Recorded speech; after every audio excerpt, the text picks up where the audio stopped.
pala ako ng gising dito. Mabuti na lang pagkagising ko ay nakapagluto ng aking asawa. Kaya dumiretso na ako sa kusina para maghanda ng aming almusal. Pagkatapos ko maghanda sa lamesa ng pagkain, itinawag ko na ang aking mga anak para kumain. May mga pasok pa kasi sila. At nilagyan ko na ang mga plato nila ng kanin at saka ulam para hindi na sila sasandok. Pagkatapos ko nga maglagay ng mga pagkain sa plato ng aking mga anak ay kumain na din po ako kasi may lakad po kasi ako ngayong araw. At fast forward po, pagkatapos pala namin kumain ay naligo na po ako at saka nagbihis. Hulaan nyo pala mga beshi ko kung saan ako pupunta ngayong araw. Kaya nakapasabi na lang talaga ako outfit check. Pagkatapos ko pala magbihis, siyempre naglagay na po ako ng pintura sa mukha kasi hindi po ako nakakaalis pag wala pong pintura sa mukha. Diyos mio, Marimar, si Inday. Ang kadaming kaartihan sa mukha. Pagkatapos ko pala maglagay ng pintura sa mukha, siyempre hindi makakalimutan ang paglagay ng tawa sa kilikili kasi baka mangalis nga ang ating kilikili. Nakakahiya naman, baka mangamoy ang ating kilikili na sobrang alams na. Wag na lang nating ibanggit. Alam nyo na. Sikat kami Tacloban. Mamasyada kami. Mga daraga kami na kayo na kami karangan. Pusat na tak na ko. Masakay kami guys yung bus.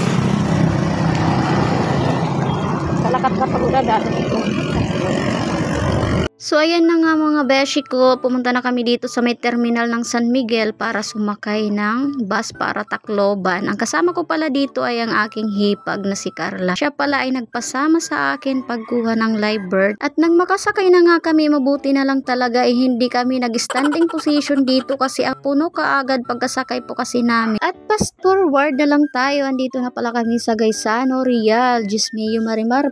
Alam niyo mga beshi ko, palpak yung pagpunta namin dito sa Tacloban kasi akala kasi namin na dun sa Gaisano Central kukuha ng live bird, hindi pala. Dapat pala sa Gaisano Real inadaanan namin tour kanina. Kaya ang ginawa namin ay bumalik kami at saka pumunta kami dito sa Gaisano Real. Pagkarating nga namin dito sa Gaisano Real, ayan po ang daming tao na nagkukuha ng mga live bird at saka may nagpupagawa din ng national ID. Fast forward mga beshi ko, pagkatapos pala namin kumuha ng live bird, pumunta kami ng Robinson Marasbarat.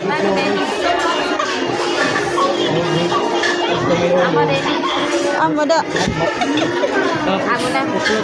Process. Bagay, titig-hitig naman ini. Oo.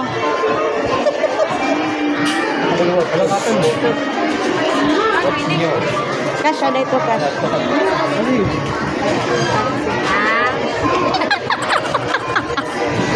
Nabaru. Dito. Karangan. Lagi na bilang kataron. Ay, napila na kanina, napilis ka.